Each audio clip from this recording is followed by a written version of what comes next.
So the Model Y has finally arrived in this part of the world here in Australia and New Zealand. And we're here to pick up our Model Y. We're extremely excited, so let's take you on our experience on getting the Model Y from Auckland.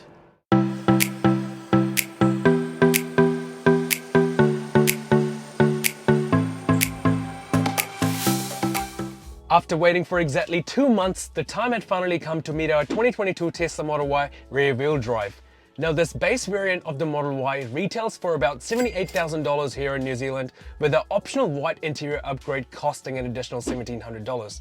But we still qualified for the clean car rebate of about $8,500, bringing the total down to be just over $71,000. If you placed your order before the 8th of July, you will also receive the universal mobile connector to charge your car, which, believe it or not, now costs an additional $600 on top of the drive-away price. Now, since we took the delivery of the Model 3 last year, we were quite familiar with the delivery experience where the Tesla rep takes you to the basic setup of the car, including things like setting up your Tesla keycard, adjusting your seat position, your side mirrors, steering wheel, showing you how to put the car in drive, and enabling your phone to be used as the key for the car, which honestly is by far one of my favorite things about owning a Tesla. Now, moving on to the build quality, panel gaps are honestly a thing of the past with these Teslas coming out of the Shanghai factory, as no matter how hard I looked, I couldn't manage to find any issues with the panel misalignment or any unusual gaps. The Model Y is bigger than the Model 3 in every dimension and is also heavier, so I'm definitely interested in seeing how this impacts the overall driving experience.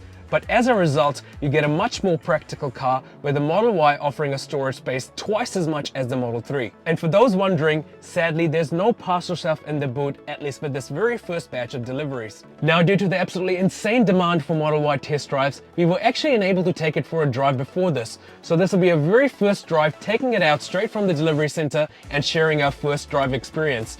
So let's take this beauty out on the road and see what it's like. Alright, so getting in the car, first thing we noticed right off the bat is that we received a car that's almost fully charged, 98%, so that's pretty good. And looking at the odometer reading, it's only done 7Ks. Yeah, not bad, that's pretty good. As new as you can get. Yeah. Alright, let's drive off. It's calibrating the autopilot? Yes, that's correct. So that's an important thing to know, is when you pick up the car, you have to drive it around for a little bit before you can actually get autopilot working. I feel so high right now, like physically. Comparing it to the Model 3, I feel like I'm sitting on top of the world. I know, right? It feels so good. I actually like it. I mean, you always knew my preference was getting a higher car, so... I know, but it's just... Yeah, after the 3, I feel like... I don't know if I like it. I think I like a lower car a bit more. It just feels... I don't know, maybe it'll take a bit getting used to. Yes, it obviously feels quite nice being so high up. I feel like I have more control on the road for some reason. And it feels much higher because, like, the seats are actually sitting on rails. So it's not that the car is higher, the seats itself are actually quite high.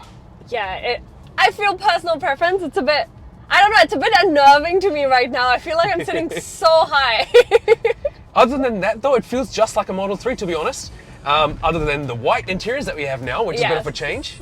A bit expected. I did not think I'd love the white interiors as much as I do. They look amazing. It makes the car look a lot more spacious as well and a bit more open. Now, I don't know if this is a pseudo effect, and because the Y is a bit bigger and a bit more spacious, it's giving that effect, or if it's actually just the white seats making it seem a lot larger than it actually is. But either way, I quite like them. Just need to protect the white seats a bit. I'm a bit conscious about dark colors. I know they're not supposed to mess up, but still, I think we're ceramic coating them soon. Yes, we will have a video on the care routine for white seats and how to ceramic coat it and basically extend the life. Now, one thing I've noticed is, even though, like, just by the looks, Model Y is a very heavy car, like even on paper it's a heavy car, yes, it actually feels very similar to driving the 3 to me. Really? Yeah, so far, my first impressions, it feels very nimble and zippy and sporty. Okay, I need to check this out, because my biggest concern with this was it feels like such a heavy car. I'd be so conscious driving it, going around curbs, because I just feel like I need to make sure that I can see the bottom of the road. Like, how's your visibility while driving? Can you actually see the road? Yeah, I can see the road. So the difference is that in the Model 3, you can see the nose. Yes. You can see the front of the nose. So you don't have that visibility in the Y, but you can definitely see the road and it's much clearer. Now, of course, we've had our Model 3 for almost a year now, and the interiors are different for the Y, but also same in a lot of things. So there's not as much of a learning curve for us as it was with the 3. Now, obviously, everything is controlled through the screen, whether that be your wipers, whether that be your fog lights, whether that be your aircon. Everything is controlled through the screen. So that's the only challenge a lot of people have if they're first transitioning into a Tesla. Of course, because we've got the experience, we're now used to handling it and doing everything via the screen. So one thing that most people aren't very used to when they're first getting into EVs or getting a new Tesla is actually the Regen braking, but we're quite comfortable with it right now, right?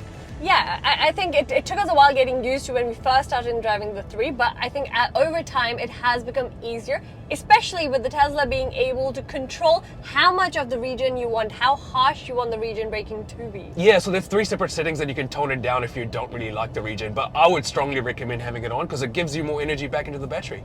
And it takes a little while getting used to, but once you do, you feel the driving pleasure just go up. Yeah, you can completely drive with one pedal. So now, having driven this for a little while, I can say right off the bat that the rear view vision is actually quite narrow compared to the Model 3. So that might take a little getting used to, but since, hey, Tesla has actually really good quality rear cameras, you can pretty much rely on them for most of your backing up while you're reversing into car parks or your garage.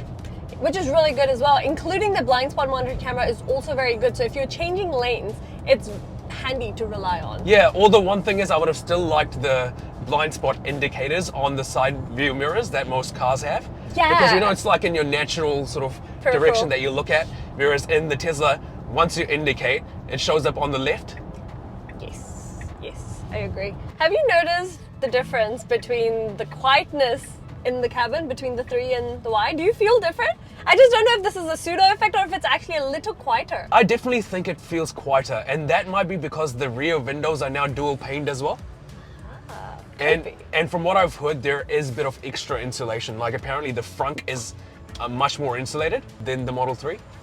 Yeah, it does feel like the road noise doesn't feel as abrasive while you're sitting inside. All right, so we're just going to do a quick acceleration test here.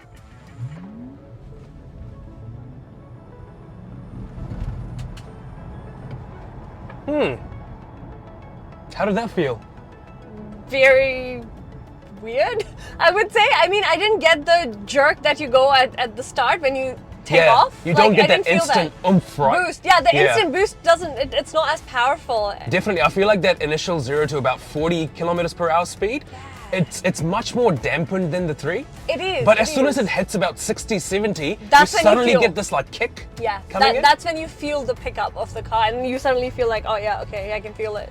Yeah, nothing too bad though. Nothing that wouldn't get you out of trouble, so it doesn't feel like super slow or anything. Yeah, that's for sure. All right, looks like autopilot has calibrated. It sure has. Let's give it a shot. Let's go. Now, obviously the autopilot in this is slightly different to a Model 3 because it's vision only. So Tesla actually got rid of the radars. Huh. What impact will this have on every day-to-day driving? That's exactly what I want to see, because now it's not using any other sensors other than just the cameras that we have all around the car. So let's see how it performs. I mean, we may not get much of a chance to go for a big drive today. So definitely more on that coming up a bit later on. Yeah, it'll be really good for us to do a comparison between the Model 3 and the Model Y because the Model 3 currently also has vision and radar. Yes, absolutely. Seems to be doing a pretty good job for now though. Definitely keeping us quite centered in the lane. Yes. To be honest, it almost feels like it's more centered than the 3. As a passenger, I can't. Okay, wait, nope. It just How do you feels. feel? I was feeling great until that curve, and I just felt that it was too to the left, maybe sitting on the passenger side. It feels a bit too to the left, but maybe different from the driver's side. However, there's one thing I do want to mention. Earlier when we were talking about the potholes and the suspensions, now that we've gone through over a lot more potholes, I agree, it feels a lot more harsher. And it even previously you could hear my voice kind of shiver and stutter as we went over the potholes. It feels a lot more jerky, I would say. So you do think that the suspensions are firmer than the Model 3? I think so. At least it feels like you're bouncing around a lot more than you normally do to the Model 3. Now, it could also be because we're sitting a bit higher, and we're feeling it a bit more. I don't know, because I feel like the more lower to the ground you are, the more grounded the car is, and you would jolt around less. I don't know, could be a difference, but the good thing is at least I'm not bobbing my head on the screen. I've got so much headroom. Yep. You're not hitting the roof. Now coming to the audio system, now the Model Y has a premium audio system which has a lot more speakers and a subwoofer compared to the Model 3. So how does that sound? Let's give you a quick demo. And I'm gonna give me a shot for the end of the night. Let's be so yeah, baby, I'll be so polite. I'll turn that off before we get striked for copyright. That was quite loud, and you could feel the bass a little bit. Obviously, we didn't go completely to when the song had the bass in it, but you could feel the vibrations of the bass. And I don't think you noticed it because you were focusing on driving. The car that went past us turned around to stare at us. We didn't even go to full volume yet. Well, that's interesting. And this is actually on FM. I'm pretty sure the quality will be much better once you play it on Bluetooth, Yes. or if you're streaming over like high fidelity using like Tidal or something. So yeah, so that was very good. Good. We'll have a detailed video on the sound comparison as well between the Model 3 and the Model Y, so you get a bit of a taste of what the partial sound system is like compared to the full premium interior. Yeah. Okay, so overall our driving experience driving this Model Y for the first time has been great, I would say. If you're used to driving the Model 3, it's going to feel very similar. It doesn't actually feel like a very big car driving it from the inside, even though it is. Very comfortable, very smooth ride. Obviously we'll do a lot more tests on how the vision on the autopilot performs later on. We gave you a bit of taste, but definitely lots more coming up. Yeah, and we'll also be trying to see how the differences are between the Model 3 and the Model Y. And of course, I'll be giving you guys an in-depth tour of the Model Y soon. So until next time, Stay charged.